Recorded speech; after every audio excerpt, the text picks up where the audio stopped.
మీరు ఇంజనీరింగ్ చేశారా? జాబ్స్ కోసం సెర్చ్ చేస్తున్నారా? 3600 మందికి పైగా స్టూడెంట్స్ కి జాబ్స్ వచ్చేలా చేసిన code Gyan 100 days software course లో జాయిన్ అవ్వండి. మీ కెరియర్ ని బిల్డ్ చేసుకోండి. నమస్తే, నేను Keshav. Welcome to Suman TV.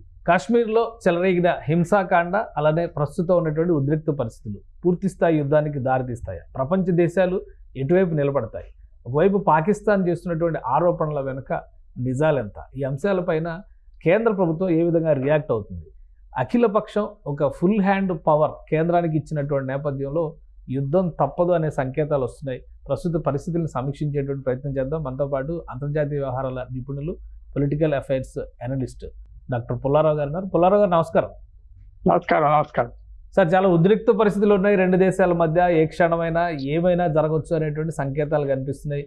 ఇది గతంలో కూడా చాలా సందర్భాల్లో, అంటే ఊరి అటాక్ అప్పుడు కానీ, పుల్వామా అప్పుడు కానీ అట్లాంటి సిచ్యువేషన్స్ చూసాం. ఇది వాటన్నిటికంటే భిన్నమైంది, యుద్ధానికి దారితీసేటువంటిది అని అనుకోవచ్చా? ప్రతి ఇన్సిడెంట్, ఎంత చిన్న ఇన్సిడెంట్ అయినా యుద్ధానికి రావచ్చు. ఓకే. మొదటి ప్రపంచ యుద్ధం 2 కోట్లు 3 కోట్ల మంది చచ్చిపోయారు. రెండో ప్రపంచ యుద్ధం 5-10 కోట్ల మంది చచ్చిపోయారు. చిన్న చిన్న ఇష్యూస్ మీద స్టార్ట్ అవ్వి అలా పెరిగిపోయింది. ఇష్యూ పెద్దది ఉంటేనే స్టార్ట్ అవుతుంది కాదు.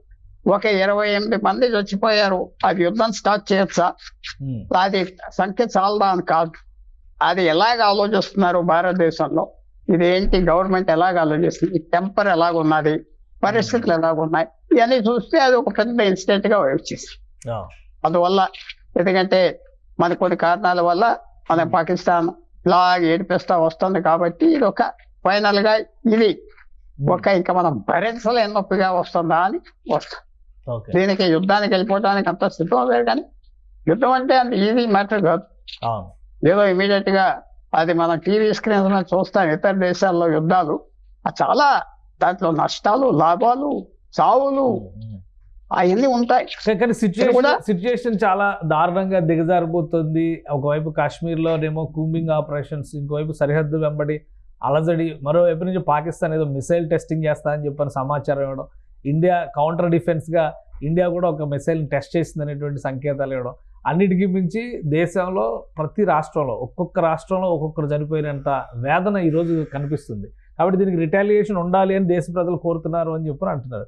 సో ఇది నిజంగా యాక్షన్స్లో మోడీ గారు ఇచ్చినటువంటి సీరియస్ వార్నింగ్ చూసిన తర్వాత యాక్షన్స్లోకి వస్తుందా అనేటువంటి సందేహం అందరిలో ఉంది. సో మీరు ఎలా అనలైజ్ చేస్తారు ఈ సిచ్యుయేషన్స్ని? ఒకటి, ఆయన అలా ఓపెన్ గా చెప్పటం మంచిదా కాదా ప్రశ్నలు ఉన్నాయి. ఎందుకంటే అలా ఓపెన్ గా ఇలా చేసేస్తా, అలా చేసేస్తా, అవన్నీ చూడని బిడ్డలు చేస్తా అన్నాక ఏం చేయకపోతే ఆయన జీరో అవుతాడు. అది ఎప్పుడు ఛాలెంజ్ తక్కువ ఉండాలి, యాక్షన్ ఎక్కువ ఉండాలి. ఓకే. కదపడకుండా మాట్లాడాలి, చేసేయాలి. ఇప్పుడు అంత మాట్లాడాక చెయ్యకపోతే ఎలా ఉంటుంది? ఒకటి మీరు అన్న మాట, ఇతర దేశాలు ఎలాగుంటారంటే, ఇతర దేశాలు అందరూ భారతదేశం దెబ్బతిని నష్టపోయి అవమానం పడితే అందరూ హ్యాపీగా ఉంటారు, రష్యాతో సహా.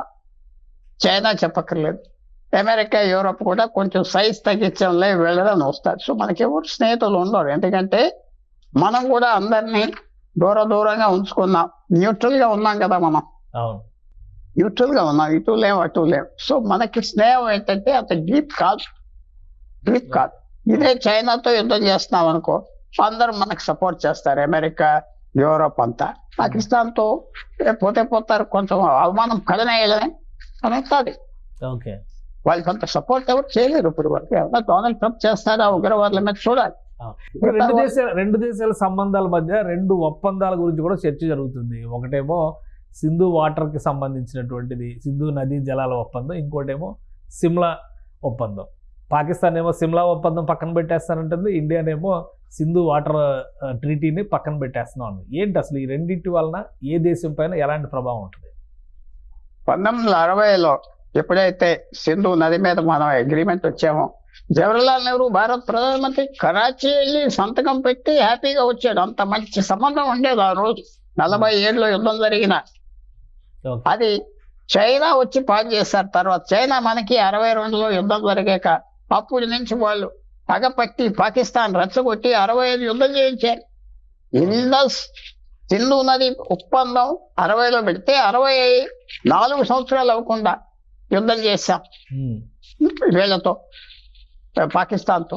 సో ఓకే ఇదంతా ఎలా చూస్తామంటే అది చైనా వచ్చి జయించింది, అప్పుడు ఇది చెడిపోయింది, చైనా వెనకాల ఉన్నది.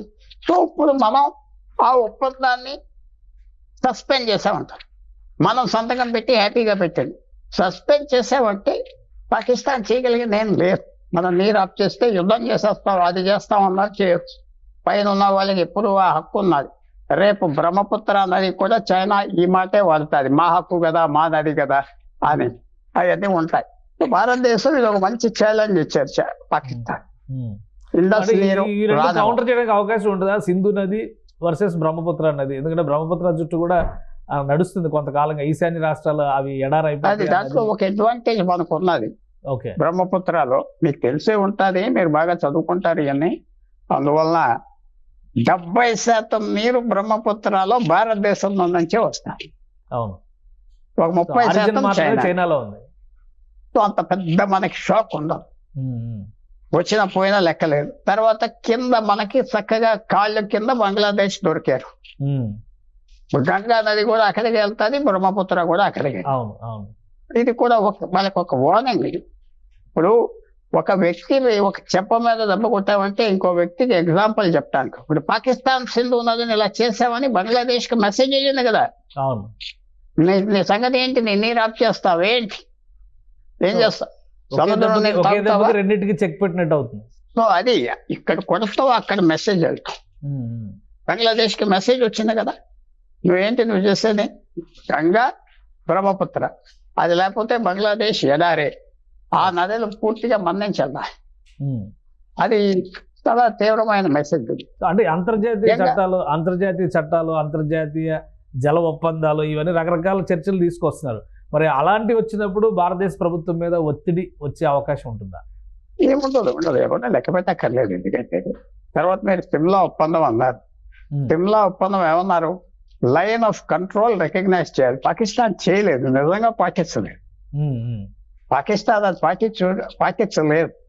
పాటించుంటే నీ కాశ్మీర్ మీది మాది మీది వదిలేద్దాం, ఈ టెర్రరిజం లేకపోదు.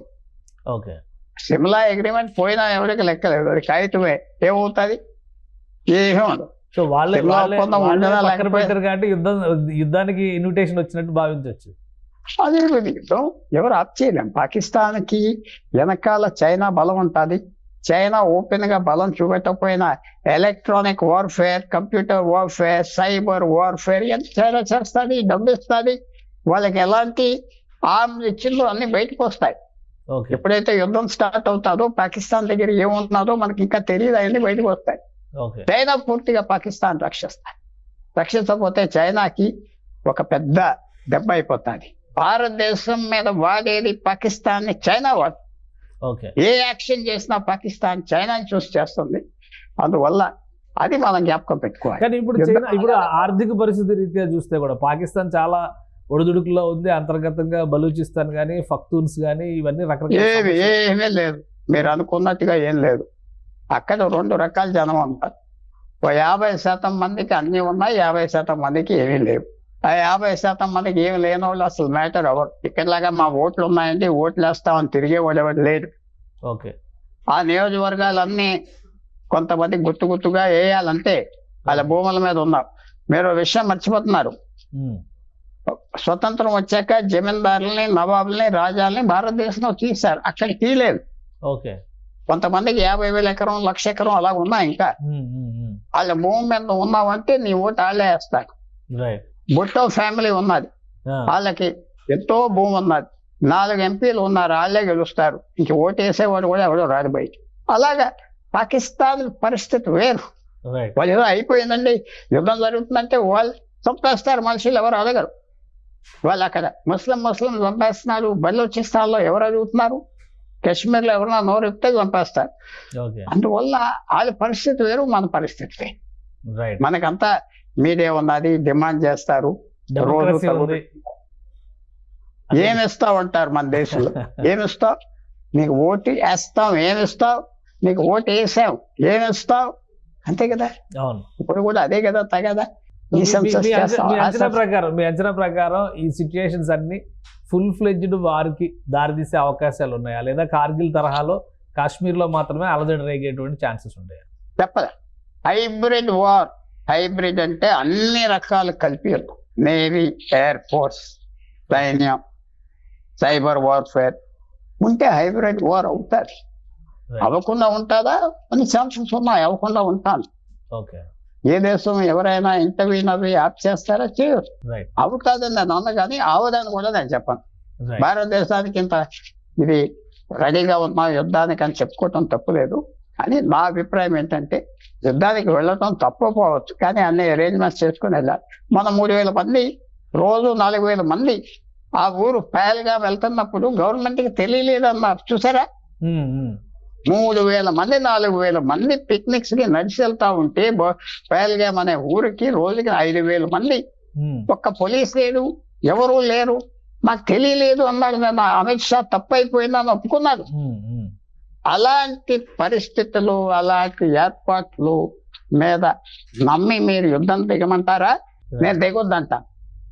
మన రెడీనెస్ అంతే ఉంటే. ఒకటి లోకల్ గవర్నమెంట్ వచ్చిన తర్వాత ఉమర్ అబ్దుల్లా గవర్నమెంట్ ఫామ్ చేసిన తర్వాత పరిస్థితులు మారినాయి. డైరెక్ట్ కంట్రోల్ సెంట్రల్ గవర్నమెంట్కి ఉన్నంత వరకు కొత్త సైన్యం కంట్రోల్లో కానీ శాంతి భద్రతల విషయంలో భరోసా ఉండే పరిస్థితి ఉంది అనేటువంటి వాదన ఒకటి బయలుదేరింది. ఏమంటారు మీరు? లోకల్ గవర్నమెంట్ అదే స్పష్టంగా చెప్తున్నా, తక్కువ తెలివితేటలు నా మాటలు ఎవరు చెప్పినా కేశవ్ గారు చెప్పారు అన్నా. నేను జూలై 12, 2024 మీరు చూసుకోండి, న్యూస్ పేపర్ గూగుల్ చేయండి. జూలై 13, 2024 ఆ రోజు సెంట్రల్ గవర్నమెంట్ మొత్తం హక్కులన్నీ రాష్ట్ర ప్రభుత్వం నుంచి తీసేసుకుని లెఫ్టినెంట్ గవర్నర్కి ఇచ్చారు. ఓకే, ఒక్క officer IAS, IPS, forest service అంతా లెఫ్టినెంట్ గవర్నర్, సెంట్రల్ గవర్నమెంట్ చేయాలి. సో ఇప్పటికీ అదే ఉంది. కాశ్మీర్ అడ్మినిస్ట్రేటివ్ సర్వీస్ అంటే అక్కడ డిప్యూటీ కలెక్టర్లు, ఆర్డీఓలు, తహసీల్దార్లు అంతా మళ్ళీ లెఫ్టినెంట్ గవర్నరే చేయాలి. అడ్వకేట్ జనరల్ లెఫ్టినెంట్ గవర్నర్, ప్రతి లా ఆఫీసర్ని లెఫ్టినెంట్ గవర్నర్, ప్రతి కేసు రిజిస్ట్రేషన్ లెఫ్టినెంట్ గవర్నర్. ఇంకా చీఫ్ మినిస్టర్ దేనికున్నాడు? చీఫ్ మినిస్టర్ బ్లేమ్ చేయకూడదు, అతనికి ఏం సంబంధం లేదు, అలంకారంగా తిరుగుతున్నాడు. Panchayati raj, rural water supply, drinking water supply అంతే. మొత్తం జ్ఞాపకం పెట్టుకోండి, జూలై 12, 2024 మొత్తం ఆర్డర్ ఇచ్చి సెంట్రల్ గవర్నమెంట్, అప్పుడు సివిలియన్ గవర్నమెంట్ రాలేదు అప్పటికి. సెప్టెంబర్లో ఎప్పుడో వచ్చి. అది మీ ప్రశ్నకి జవాబు వచ్చిందా? రైట్ వచ్చింది. అంటే ఇప్పుడు యాక్షన్ విషయంలో కేంద్ర ప్రభుత్వానికే ఎక్కువ బాధ్యత ఉందంటారా? ఇక మొత్తం పూర్తిగా కేంద్ర ప్రభుత్వానికి బాధ్యత ఉన్నది. కేర్ఫుల్ గా అసెస్ చేయాలి, యుద్ధానికి వెళ్ళినట్టుగా వెళ్ళాలి, మనం తొందర చేయాలి, వాళ్ళని బెదిరించాలి, వాళ్ళతో ఒక 50,000 కోట్లు ఖర్చు పెట్టించాలి, అవన్నీ చేయాలి. మనకి తర్వాత ఒక చిన్న విషయం చెప్తున్నా మీకు. మన భారతదేశం సైన్యం యుద్ధానికి ట్రైన్ అవి ఉన్నది. 47 నుంచి పాకిస్తాన్తో యుద్ధం అలా కంటిన్యూ అవుతుంది. 62 నుంచి చైనాతో యుద్ధం అలా కంటిన్యూ అవుతుంది. మధ్యన శ్రీలంకతో 20,000 మంది ఇందిరా వేరు, 1000 మంది ఎంతో మంది చచ్చిపోయారు కూడా శ్రీలంకలో. అది మర్చిపోయారు. కార్గిల్లో 1000 మంది చచ్చిపోయారు. ఈశాన్యంలో 1000, 2,000, 5,000 మంది చచ్చిపోయారు. 20 సంవత్సరాలు ఫారెన్ మిలిటరీ గ్రూప్ని కంట్రోల్ చేయడానికి. 47 ఆగస్టు 15 స్వతంత్రం వచ్చిన రోజు నుంచి ఈవేళ వరకు భారత్ మిలిటరీకి రెస్ట్ లేదు. బ్యాటిల్ టెస్టెడ్ అంటారు. యుద్ధానికి అనుభవం ఉన్న ఆర్మీ ప్రపంచంలో ఫుల్ గా ఒకే ఒక ఆర్మీ ఉన్నది, భారతదేశం. కొంతవరకు అమెరికా యుద్ధాలు చేసింది అంతే. చైనా 1979 నుంచి వియట్నాంతో యుద్ధం చేసి 20,000 మంది చైనీస్ చచ్చిపోయాక మళ్ళీ యుద్ధం చేయలేదు. ఊరికనే వాళ్ళు ప్లేన్లో చూపెట్టి బెదిరించారు. భారతదేశం సైన్యం రెడీగా ఉంది, ప్రతి ఒక్కరూ రెడీగా ఉన్నారు. పొలిటికల్ అడ్మినిస్ట్రేషన్ రెడీ అవ్వాలి. పొలిటికల్ డబ్బు మీరు అనుకున్నట్టుగా మీరు ఎంత ఖర్చు అవుతుందో రోజుకి యుద్ధం అంటే నాకు మీ అంచనాలు తెలియవు పాపం. నేను రోజుకి 50,000 కోట్లు కావాలంట. తర్వాత చైనా మన పాకిస్తాన్తోనే కదా, చైనా కూడా ఏదో గొడవ చేస్తాయి, బంగ్లాదేశ్ కూడా గొడవ చేస్తాయి. 1 ఫ్రంట్ వార్ కాదు, అంటే సైన్యం అంతా పాకిస్తాన్ ఎదిరించడం. 2 front war. కొంతమంది చైనాతో ఎదురికే ఉండాలి, కొంతమంది పాకిస్తాన్. బిఎస్ఎఫ్ లాంటి ఫోర్సెస్ బంగ్లాదేశ్ ని కాపాడి. బంగ్లాదేశ్ 71లో గొప్ప యుద్ధం చేసి ఇందిరాగాంధీ సాధించిందంటే అది మన నెత్తి మీద ఒక బళ్ళలాగా వచ్చేసింది బంగ్లాదేశ్. పాకిస్తాన్తో ఉంటే మనకు గొడవే లేదు, పాకిస్తాన్ మనకు రోజులకే రాపోదు. చూసారా చరిత్రలో ఒక్కోసారి యుద్ధంకి వెళ్ళి గెలిస్తే ఏమైపోతుందో. రైట్ గెలిపే ఓటమి అయిపోయింది భారతదేశానికి. రైట్ గెలిపే ఆ రోజు గెలవటం ఓటమి. బంగ్లాదేశ్ పాకిస్తాన్ తో ఈస్ట్ పాకిస్తాన్ గా ఉంటే 2-3 లక్షల సైనికులు పాకిస్తాన్ అక్కడ పెట్టి రోజు చచ్చిపోతా ఉండదు. వాళ్ళకి స్వతంత్రం ఇచ్చేసాం. 2 విరోధీలు వచ్చారు, ఒక తోట ఉన్నది, ఒక విరోధి 2 అవ్వారు. రైట్ సో జాగ్రత్తగా చూసుకోవాలి. యుద్ధం వద్దన్నాం, యుద్ధానికి వెళ్ళండి, అన్ని అంచనాలు వేసి వెళ్ళండి. Right right thank you Pullarao గారు విశ్లేషణ అందించినందుకు. ఇది ప్రస్తుత పరిస్థితుల్లో భారతదేశం యుద్ధానికి వెళ్తే రోజుకి 50,000 కోట్ల రూపాయలు ఖర్చు పెట్టాల్సినటువంటి పరిస్థితి ఉంటుంది. అలానే కేవలం పాకిస్తాన్ ఫ్రంట్ మాత్రమే కాకుండా మరొక 3 వైపుల నుంచి కూడా యుద్ధానికి సర్వసన్నద్ధమై ఉండాల్సిన పరిస్థితి ఉంటుంది. అన్ని అంశాలని బేరీజు వేసుకున్న తర్వాతే ముందడుగు వేయాలని పుల్లారావు గారు విశ్లేషిస్తున్నారు. ఇది special discussion. Keep watching. Suman టీవీలో మీ పర్సనల్ అండ్ బిజినెస్ ప్రమోషన్స్ కోసం కింది నెంబర్కి కాంటాక్ట్ చేయండి.